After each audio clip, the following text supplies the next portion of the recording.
Good morning, everybody. I'm back again with another walkthrough. This time it's of a pyramid that was requested of me by Salty TTV.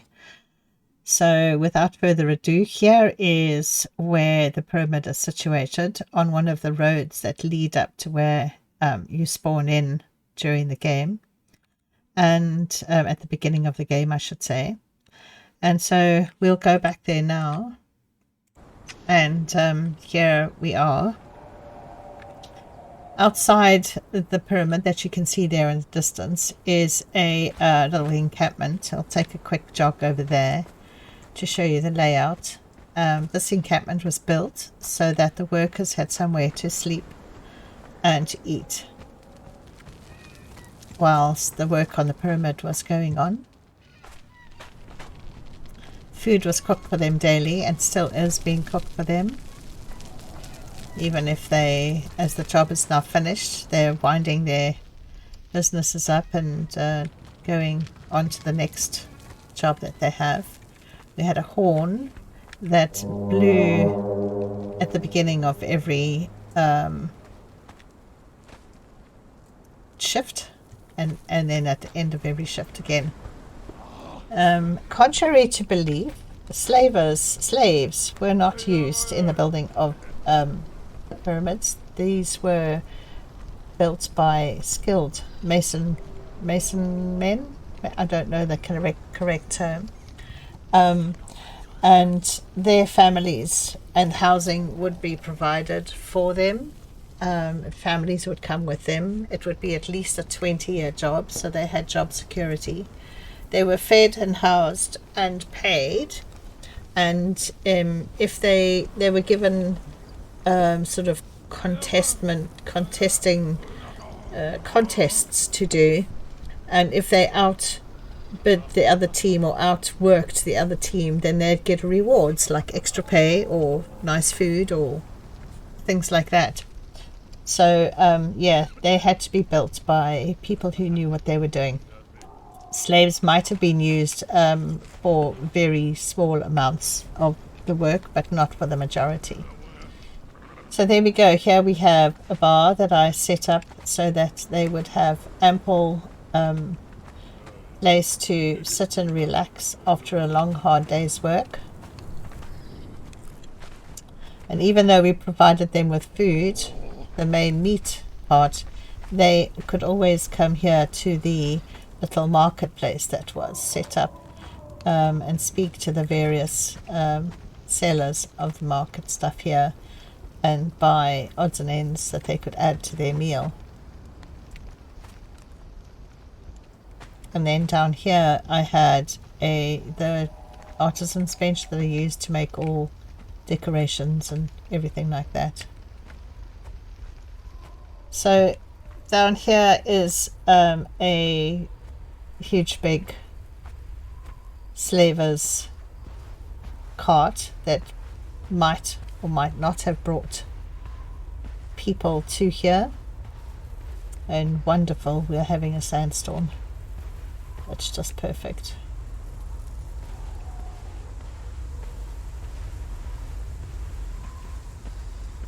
And here we have I have set up a thing that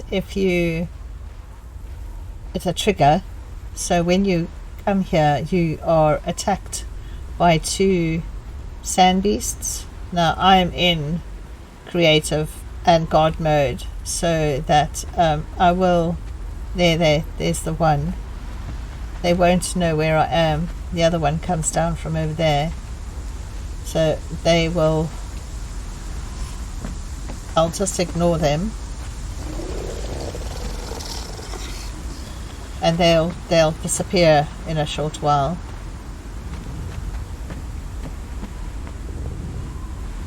I'll just wander around out there for a bit and disappear. So this is not a very good view of the inside of the hall because of the sandstorm, which is a bit unfortunate.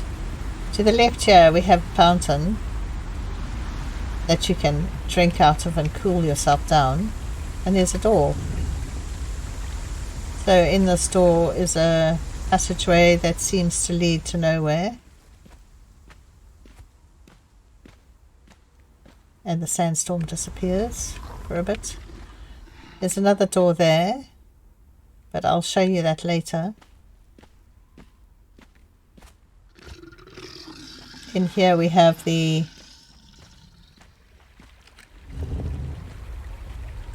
small little chamber with a sarcophagus and some storage there.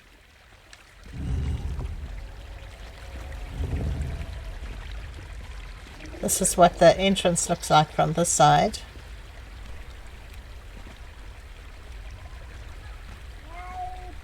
And we have lots of cats here, at least 5 different cats. And here's the inside entrance now. You can see it a little bit better. To the right here we have another door. This is the Queen's... oh no, it's not. Keep on making that mistake. There's so many doors here. We can say the Queen's family members who have passed, where they are entombed. And then we continue through here.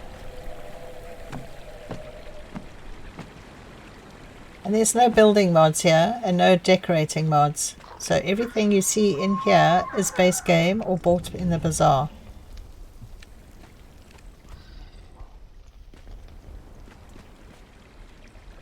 Over there, there's a mezzanine floor.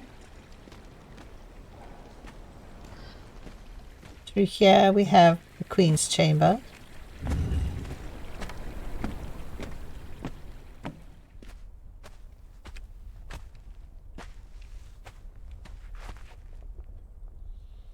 Some decorations. Containers with organs in. And other containers, probably with seeds and oils and such. Some outfits.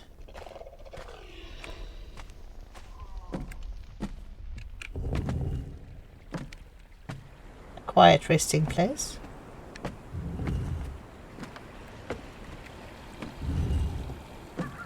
On the other side is another door.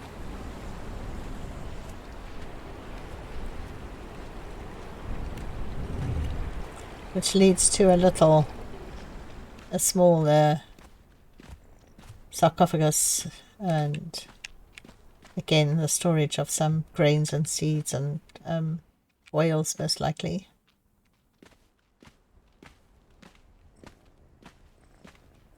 Then around here we glimpsed a bit of a staircase. This leads up to a passage that is seemingly very empty.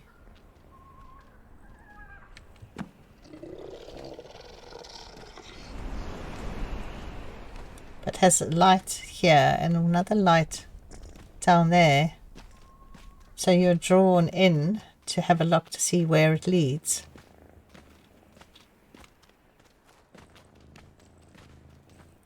And you find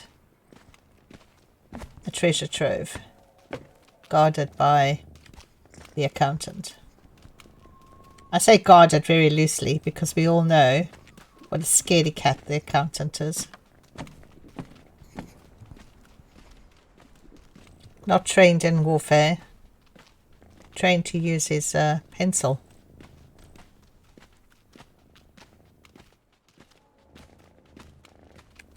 And this is the outfit I've chosen to wear for this tour.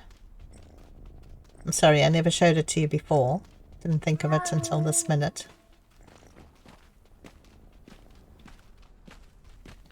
But I think it's perfect for pyramid setting.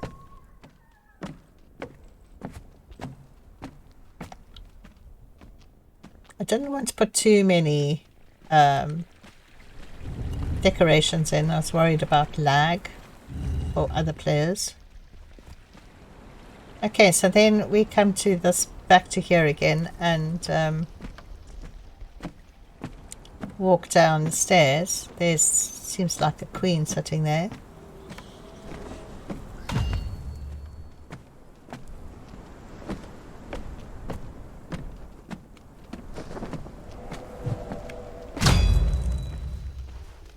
properly greeted, as a visitor should be. And there she sits. I suppose you should kneel.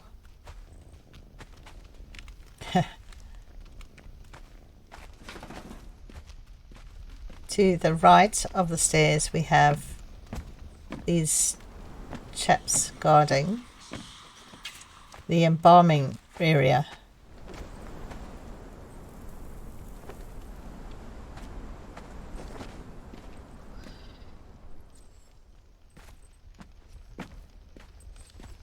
Now the dancer should be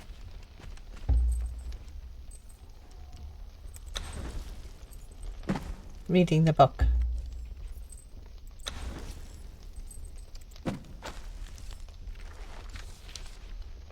Not goofing off dancing.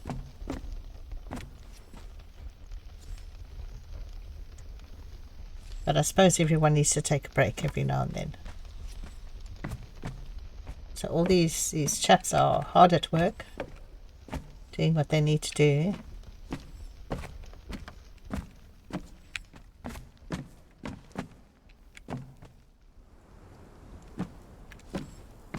Can't go that way.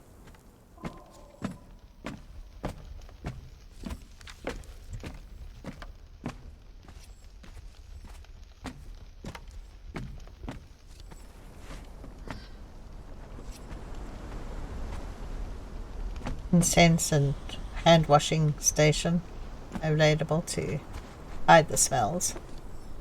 And then here we have more storage of more oils and such. Bandages and things for them, whatever they use.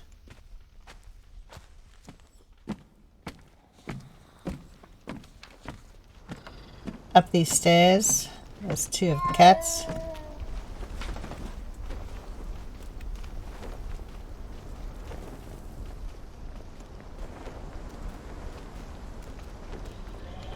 Wandering around.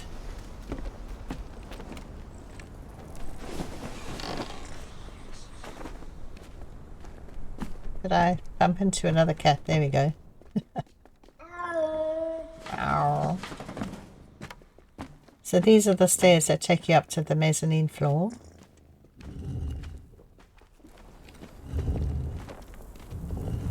And doors are fairly well hidden, so you have to really look for them, I think. There's a cat up here somewhere. Maybe it's the one downstairs, I don't know. Sound echoes here.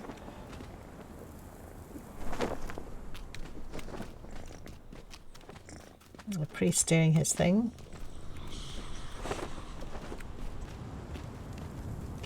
Thinking there's a cat behind me. Some more statues and weaponry and such. And through this door we have a passageway that leads to yet another chamber for the sarcophagus.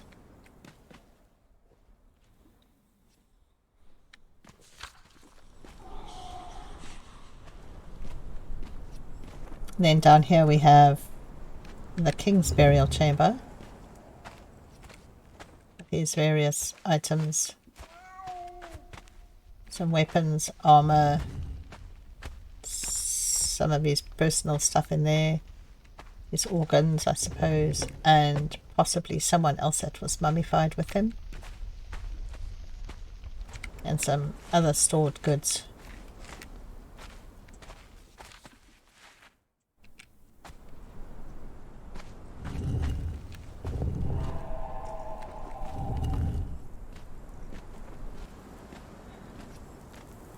And then we have, what do we have left? Oh yes, there's one room left to show you. That's downstairs.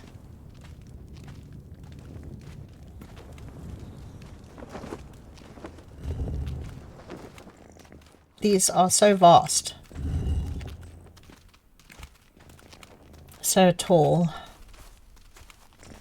this room, that these things that are normally really large and find difficulty in placing are dwarfed. quite impressive.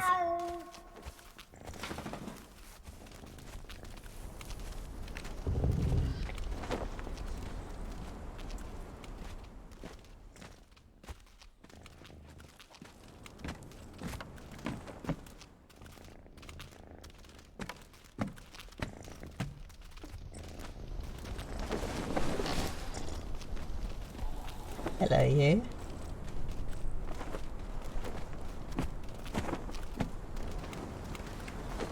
I've got the freebooter here somewhere as well. Not sure where he is at the moment. Anyway. Oh yeah, there's 2 more rooms actually that I have to show you. That door that I showed you in the beginning that I said I would show you again sometime. This is underneath these stairs are 2 doors. And this leads you into another burial chamber. Someone quite special, I think, judging by the decorations.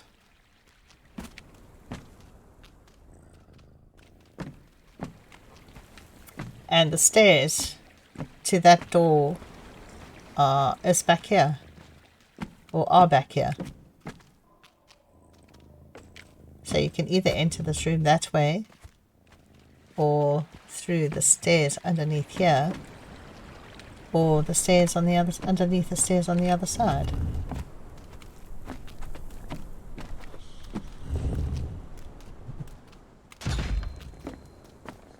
And then there's this door. But I did turn this round so people would be able to see it without too much of an issue. Because when you walk in here, there's a cat locked in there.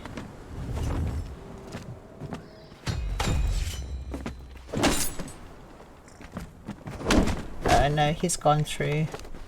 Oh, there we go. I'm just going to have to kill them, otherwise they cause no end of havoc with the rest of the team. Oh, running out of stamina.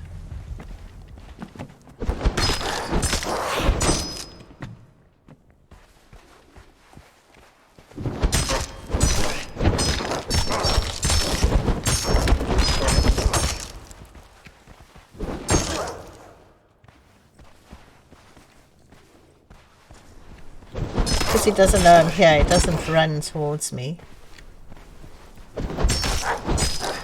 Of course I don't fight, which is fine with me. And then there's a loot box. I'm hesitant to open it, but let's see what it has. Oh look, it has a spatula, some corrupted stone, and acidic knives. There's a 10% chance of getting a legendary weapon, so we'll leave that in there. And then the way out is through here, because if you go back the end door you just activate them again, so it warps you here into the main chamber and you're back where you started.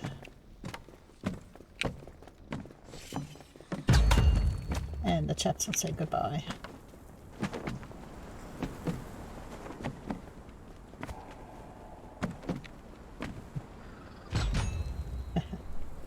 So, I will say goodbye to you. Thank you so much for hanging out and watching this to the end. I hope you did anyway, and I hope you enjoyed it. And I'll be back soon with another walkthrough. So, once again, thank you very much.